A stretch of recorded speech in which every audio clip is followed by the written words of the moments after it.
Hi friends, ரொம்ப நாளாக இந்த வீடியோ போடணுன்ட்டு தான் இருந்துச்சு. அந்த வீடியோ போடுறதுக்கு இப்போ தான் ஒரு டைமிங் வந்துருச்சு. ஏன்னா நாங்கள் ஒரு பிஸ்னஸ் ஸ்டார்ட் பண்ணுறோன்னு சொல்லியிருந்தோம். அந்த பிஸ்னஸ் பற்றி தான் நான் சொல்ல போகிறேன்.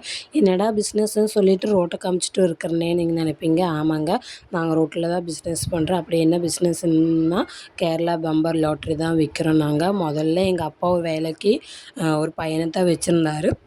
அந்த பையன் ரொம்பவே காசு ஏமாத்துறதுனால நாங்கள் எங்கள் குடும்பத்துலேருந்து ஒரு ஆள் இருக்கட்டும்னு சொல்லிட்டு எங்கள் அக்கா வேலைக்கு வரேன்னு சொன்னாங்க. எங்கள் அக்கா தான் போயிட்டு இருந்துச்சு. ஆனால் இப்போ தான் எங்கள் அக்காவோட கஷ்டம் என்னன்னு தெரியுது. ஏன்னா காற்றுலையும் வெயில்லையும் மழையிலையும் இவ்வளோ தனியாக உட்காந்துட்டு இவ்வளோ பசங்களுக்கு இடையில உட்காந்து வியாபாரம் பார்க்குறது எவ்வளோ கஷ்டம்னு இந்த 2 நாளாக தான் எனக்கு தெரிஞ்சுது. ஏன்னா ரோட்லேயே உட்காந்துருக்கிறது அவ்வளோ கஷ்டமாக தான் இருந்துச்சு. எல்லோரும் சொல்லுவாங்க, அவளுக்கு என்னப்பா வியாபாரமெல்லாம் நல்லா போகுதுதான், பொம்பளை பிள்ளைகளை வச்சுக்கிட்டு லாட்ரி பிஸ்னஸ் பண்ணுறாங்க, நல்லா போகுதுன்னு தெரியும், சும்மா இருந்தால் இருக்கிறாங்க அப்படிம்பாங்க. ஆனால் உட்காந்து பார்த்தா தான் அந்த வலியும் வேதனையும் எல்லாத்துக்குமே தெரியும். ஒரு நாள் லாட்ரி போகலன்னா அது எவ்வளோ பெரிய நஷ்டம்னு தெரியுமா?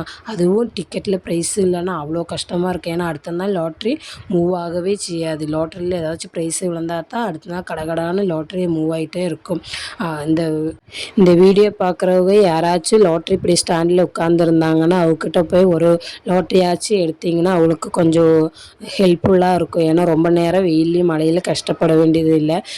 நீங்கள் ஒரு உதவியாக எல்லாத்துக்கும் பண்ணினீங்கன்னா நல்லாயிருக்கும். அப்படியே எங்கள் கடைக்கு நீங்கள் வரணுன்னு விருப்பப்பட்டீங்கன்னா கடை லொக்கேஷன் எங்கே இருக்குதுன்னா பாலக்காடு டவுனில் தங்க ஹாஸ்பிட்டல் சொன்னீங்கன்னா அதுக்கு நேர் ஒரு பேங்க் இருக்குது, கோஆப்ரேட்டிவ் பேங்க். அதுக்கு நேர் பக்கத்தில் தான் ஸ்டாண்டு போட்டு நான் இல்லைன்னா எங்கள் அக்கா, என் தம்பி, எங்கள் அப்பா தான் 3 பேத்துல யாராச்சும் ஒரு இருப்பாங்க. ஒரு லாட்ரி எடுத்தோன்னா எங்களுக்கு ஹெல்ப்ஃபுல்லாக இருக்கும். Thank you friends.